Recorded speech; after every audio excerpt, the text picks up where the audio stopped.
Namaskar. Hello and welcome to PGurus channel. I'm your host 𝙒𝙖𝙩𝙤. Today's Daily Global Insights episode 405 and joining me is my co-host 𝗤𝙧𝙤𝙀. Sridharji, namaskar and welcome to PGurus channel. Namaskar. Good morning to everybody on this, the day after the State of the Union, and very happy to be here with Sriji to talk all about the good things that's going on in the United States and the world. And first off, the Sri Lankan Prime Minister has thanked India and said that India is a true friend. Sridharji, this came about after a lot of initiatives that India has undertaken to help its younger brother, Sri Lanka. Sir, where did this start and how do things stand now? Well, I think the first and foremost is that they had a very significant cash crunch and the FX reserves issue from the ability to import. So I think India provided the cash and the cushion that was needed, or the buffer. So that really helped Sri Lanka to tide over that specific issue and to make sure that there was continuous flow of goods. I think the second is that they backed and supported and to be the guarantor for the IMF loan. I think those two incidents in conjunction with helping some of the domestic issues around the energy, especially for the consumer fuel that is consumed, seems to have helped Sri Lanka to weather the storm, at least for the time being, which is being acknowledged. I think within the context of what's going on in the world, this is a very telling statement by the Sri Lankan Prime Minister. Thank you, sir. And now let's take a quick look at the State of the Union address. President Biden, as expected, touted that economy is doing well under him, excellent foreign policy, but for some reason, he doesn't seem to have touched upon the BalloonGate, sir. Well, I think that to be fair to him, he did make a very important statement, which is to say that we will protect the sovereignty of United States and our borders at all costs. So I ordered the balloon to be shot down. Unfortunately, he didn't add the word after it has well traveled and across the United States from West Coast, and it was only shot when it was around Carolinas. He didn't add that, but anyway, to his credit, at least he said he ordered the balloon to be shot down. Overall, I think that when you look at it, he has to speak what he has to speak. But when we look at the overarching scheme of things, United States is in an absolute mess right now on all fronts, and we'll cover some of these as we go through the program. Thank you so much, sir. These are just like the headlines. The Federal Reserve may pause rate increases, which means perhaps the quantum will be smaller and they'll be perhaps more spread out a little bit more. That's how I read it. Sridharji, they have said now that the disinflationary measures are beginning to take effect. See, there is an interesting conundrum here. High tech is losing jobs, very high paying jobs, whereas the job market seems to be thriving. What is this dichotomy? How can we explain this, sir? There are three ways by which you can explain, Sriji. I think we covered some of this. Just to give you a headline, the participation rate is relatively less because they are still on a lot of social security benefits that is flowing through the system. So that's number one. Number two is, so therefore, there's limited workforce coming back post-COVID. And so therefore, there's no unemployment claims because of the social security flowing through. So limited people coming back to take up the jobs. That's what you're seeing in terms of the unemployment rate. The third, which is the question that you pointed out to, technology companies laying off is not material within the context of the employment market. The employment market, the materiality comes from where? Travel and hospitality. That's regained momentum. Second, the healthcare industry, which is one of the big employers, that's kind of regained momentum. Is obviously energy sector. That's you can see profits coming out like nobody's business from the big oil companies. So there is the third segment. I think the fourth, when you look at the travel industry also is regaining momentum with the travel sector kind of picking up. So this is where you are seeing the job growth coming from. So the tech tech people, for example, whichever way you add, when you take million people employed by Amazon and, get rid of 10,000 people, it's not kind of material. Similarly, many of these tech companies which expected business normalcy are laying off because they're all over-recruited during the COVID period. So this is how I would respond to your question, Sriji. Thank you, sir. And now let's take a look at one of the big items, which is the balloon gate. All these balloons up in the sky, it appears to represent a watershed moment in the world politics. What exactly is China up to? While it is floating trial balloons or maybe real balloons, what exactly is it doing in its own backyard? Sridharji, please give us a 360-degree view of where you see this thing headed. And I'm not going to interrupt you. You have the field, sir. Well, I think thank you so much for setting the context. I think what we are witnessing, is it a watershed moment? Obviously, the answer is yes, it is a watershed moment, whether China wants to accept or deny. United States has briefed more than 40 nations, and now every average American citizen knows that there was a balloon going over and going across United States and traversing a path, crossing very sensitive military installations and locations, and United States kept quiet, posing great security threat to the nation in terms of the intelligence gathering. So where is this going? I think this has become a new method of spying across the United States. It's no more cyber warfare. It is no more spies being implanted. It is no more the surrogates or advocates, but it is about navigation of these balloons across and knowing what exactly is happening across the terrain of United States. So it clearly opens up a new frontier in terms of the spying and where this is heading. And is United States capable of handling this situation? Based on all the statements that are coming out, it doesn't seem to be the case, Sriji. To give you an example, the Chinese continue to deny that it has violated the sovereign state of borders of a nation, number one. Number two, they continue to claim that it is basically a research balloon. If it is a research balloon, why is it going across Montana and very sensitive areas, capturing data about the installations? They would not even stop there. They think that United States is engaged in a game of brinkmanship by highlighting this to the world. And now they're saying that United States has no right to shoot down this balloon because it is not its asset. For a minute, forgetting that it is not in its waters. It was not shot within the sovereign boundary of China. So when you make these kinds of statements, unless you are a dumbfounded Chinese supporter, you know that you are trying your best to cover your tracks when the truth is contradictory. Well, this is a new dimension to intelligence gathering, as Sridharji rightly put it. How will the world react to this? And you know that copycats are going to start. Other countries will start doing the same thing. And where will all this lead up to? Are we going to have a lot of debris falling on our heads all the time?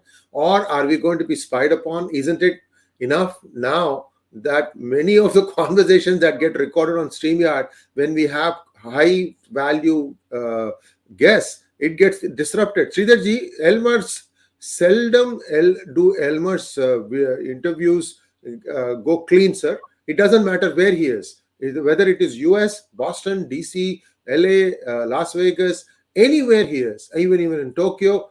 It's always there. Somehow they seem to be able to disrupt it. So what I am trying to say is that this snooping, this spying, this trying to see what the other person is up to has reached a crescendo right now. And really, what are you getting? That's my question. Anyway, we'll wait and see how this plays out. Sridharji, let's take a look at all the different things happening in the House committees. We know that when Ilhan Omar got booted out, that's the word that they used, there was a ruckus. I mean, histrionics doesn't even begin to capture the kind of statements that AOC made or Rashida Tlaib made, as if the world was falling on their heads. And these things are now being repeated in the Indian parliament. There's a lady called Mahua Moitra. She's screaming. I mean, what is this thing, sir? They don't seem to understand that as a member of House, you need to show some maturity. Yeah, I think the first and foremost is, where does your patriotism lie? Is patriotism compromisable to your political aspirations, or your national integrity and national security and the sovereignty of the nation far more important? So before we transcend to some of the things that she is alluding to, so let me just, a couple of more observations. One observation, this is a strategic consequence to United States. The Army General, let me tell you what his name is. 1 minute. Now, he says that there is a strategic gap in domain expertise, of identifying the balloon. So he is basically conceding that they couldn't detect this balloon. So therefore, now they are, and this gap is being addressed.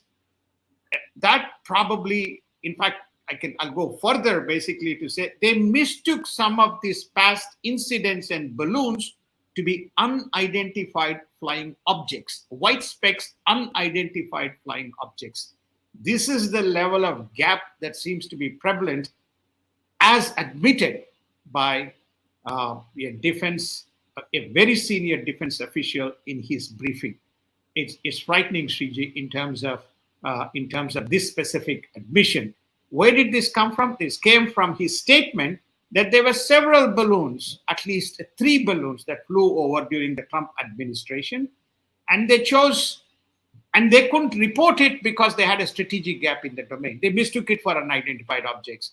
Then why did they not tell Mark Esper, who was the defense secretary, Mike Pompeo, who was the state secretary, John Bolton, who was the national security advisor, Vice President Mike Pence? No, they didn't feel that it is appropriate to tell these people what they were seeing, right? And even this incident, the Biden administration officials withstood this or withheld this information for the fear of political consequences. So first, they're saying they had a problem in tracking and identifying. Second, they chose at their own discretion not to inform the appropriate officials. And third, they felt that they would be politically be compromised if they released this information. So this is far more problematic for United States. And this is the reason why we are transitioning to the next topic as to what the House is doing. Imagine if the House was opposite in the control of the Democrats, we would be sleeping right now. And this is one of the reasons why Shriji keeps on bringing about the ouster of Ilhan Omar. All these things had happened, but nothing brought to the foray by the Foreign Relations Committee. So what is the House Committee people doing? The House Committee people are now focusing their efforts on calling all security experts. Doesn't matter who it is. The first one is David Petraeus, who is going to be coming in and talking about what are all the major security risks that United States as a nation faces. And this is the issue that is going to be discussed from today, and they're going to call all officials, former national security officials, former defense officials, former head of the commands, etc., to get to understand what are the security risks that United States faces and whether there are any political compromises, including the Hunter-Biden relationship with China and what exactly was in that laptop. Is this constraining US ability to do intelligence gathering and protect itself? Well, viewers, how many drones do you think have flown over across from Mexico into the United States territory? Want to take a guess? Over 10,000. 10,000. India surprises that, oh my God, 3 drones came across from Pakistan. 10,000 drones have come across over the United States-Mexico border, and no points for guessing what it contained. And now we have the fentanyl also perhaps going to be manufactured. Sir, this is a serious problem. And I think the Republican-controlled House has also expressed some concerns about this too. Indeed. So now we go to the, I think Shriji touched on, where does it stop, this balloon? So the balloons and drone story seem to be going together. Remember, China has been accused on the fentanyl issue. Now, Mexican cartels are not going to get drone and use of drone technology without some kind of assistance. So this is again in the House. The Customs and Border Patrol officials in the hearings have tabled 12,000, between 10 to 12,000 drones flew across the southern border. And what were they doing? They could detect where the enforcement officials are, where the border patrol forces were, and what the strategic vulnerability points are, and how to navigate that and actually deliver this drugs across to the appropriate people. I'm told some of these drugs were even delivered in Vantage into the prisons of, within Texas, crisscrossing and, avoiding any kind of detection. So therefore, on the back of this balloon, you have these drone intrusions coming from right across the border. What else is SNAP? This is not something that Mr. Biden touched on. What Mr. Biden touched on was around granting immigration to all the illegals. That was his kind of focus, but not around what the strategic threats and what some of these drug issues is going to pose to the kids and to the crime across the country. So, Sridharji, while we are on the topic of Biden, what was your takeaway from Sarah Huckabee's rebuttal of the SOTU? Very simple. She said, people have to make a choice. It's their choice between going crazy to running a normal life. Now, when she says crazy, what does crazy mean? Dispensing money that we don't have by borrowing, number one. Number two, there's no enforceability of crime, and therefore going what you call weak and going soft on criminal matters, going soft on the immigration matters, trying to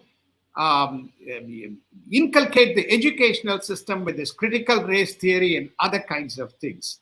And then, of course, you have this now, many Democratic-led states are talking about freely permitting sex conversion and being funded by the state without understanding the consequences. So what she is saying is this what United States want, to be a crazy country, or you want to restore normalcy and value? Well, this is, I think, in my view, it's a very appropriate kind of framework for people to make the decisions. Sir, finally, your take on the balance. Who is having the upper hand in the GOP, Trump or DeSantis? Well, I put my head out and I said the person who is going to be speaking was DeSantis. Well, Sarah Huckabee spoke, and that means that Trump is still holding his sway. McCarthy is a Trump man, and Sarah Huckabee Sanders is a Trump lady, and so therefore he still seems to be holding his sway, Shriji. Yes, indeed. And she was a spokesperson for some amount of time during the Trump administration. I wasn't pulling your leg or anything like that, sir. I just wanted to state that this is where it appears to be right now. And with that, let's take a look again back at India. India has also raised by 25 basis points its internal bank lending rate. And India also has put up a new airbase in Koma in Ladakh. This is important, Sridharji, because we've been talking about how 𝗤𝙬𝙤𝙬𝙤, there was a series that I did, and now there's a new airfield also. What is the significance of this new airfield, sir? This is the advanced landing and takeoff airfield. It is at the front end. So if, for example, Chinese are able to deploy and move their forces in the front line around the specific region, then India is well prepared with its ability to launch, at a rapid time frame, its air squadron. So it seems like what was missing was a former airfield with a squadron present. And I think one of the listeners rightly mentioned to me, it's all going to be in the comment section.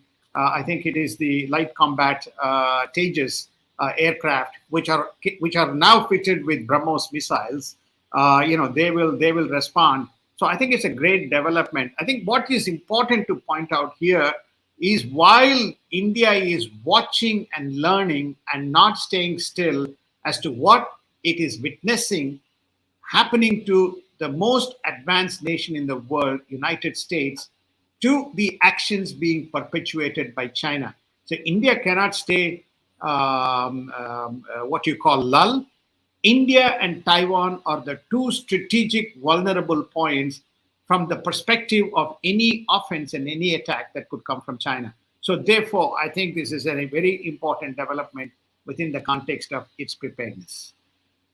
Thank you, sir. And now let's take a quick look at what is happening in Europe/Asia. 7,200 plus killed in the earthquake. And we saw some graphic footage where multi-storied buildings were collapsing as the earth shook. Turkey as well as Syria are taking the brunt of this, and India has been sending supplies, and so have been many countries. Sridharji, at this point of time, the world comes together to try and help the countries which are flattened. And I still see some, pointless statements being made by the Turkish Premier Erdogan.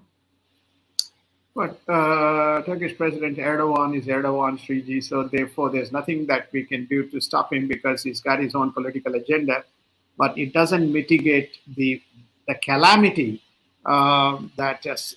I'm also equally concerned about the southern Syria because it's like no man's land. Resources. It is a conflict between three different nations, one is Turkey, one is Syria, and second, rebel-controlled areas, and then you have the Peshmergas. So therefore, you are, and how does relief and aid reach those places to rescue, especially children, women, and so on and so forth? So forgetting Erdogan, I think the world is trying to see what best it can do. I think India is also stepping up its effort in terms of search and rescue missions and medical supplies and search and rescue mission capabilities, etc.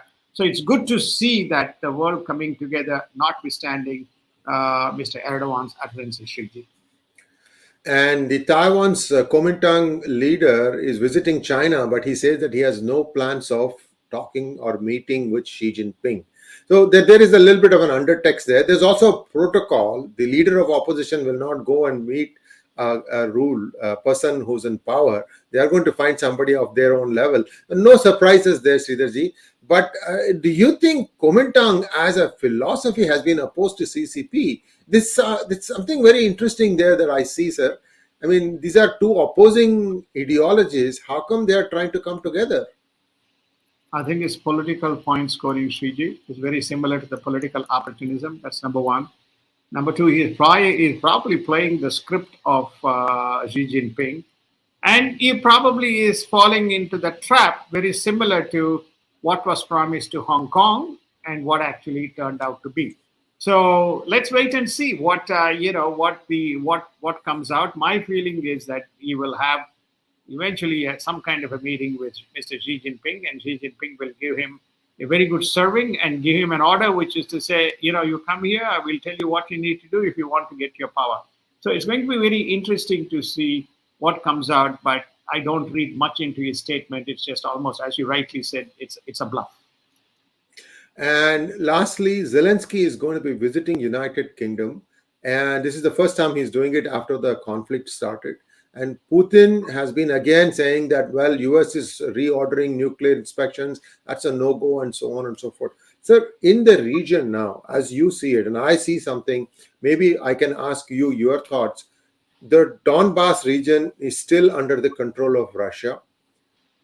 Ukraine fancies that it can recapture Crimea, which is where Putin is now saying, you don't dare touch that place. Is this probably going towards a situation where they may say, okay, I lose something, I win something, meaning like Ukraine gets back Crimea, but it has to cough up the Donbass region? I see something like that might happen. How do you see it, sir? No, Vladimir Putin does not concede ground. I see Vladimir Putin telling Mr. Zelensky, I'm sparing your life. Crimea is mine. Donbass region is mine. If you're not careful, I'll take the south, the Kherson region, you'll be left with nothing. So you better concede and you hold on to what little remnants of Ukraine that you have, and you can't put, you want EU, go ahead and take it. You can't have NATO. You can't have monitoring, and you can't have missiles. And if you try and do any of these things, I'll also take over your nuclear plant. So you'll be left with nothing. So therefore, that's the game Vladimir Putin is delivering to Zelensky. So there's no question. Crimea is very critical. That port is very critical to him in terms of the Black Sea, as well as his forward submarine forces to thwart any threats or to launch any attacks. There's no way Crimea is going back to Ukraine. And I think I'll be very lucky if he regains any of those positions, Sriji. Well, we'll wait and see how it plays out. We have two different viewpoints here, and that's what you get. Both are reading the same tea leaves, and we are coming up with different conclusions. That's fine. Thank you so much, 𝙒𝙧𝙤𝙬, and we'll be back again on Friday. Please like, share, and subscribe to our channel. Don't forget to click on the bell button for notifications. Namaskar. Namaskar. Thank you. Have a wonderful evening or have a wonderful day.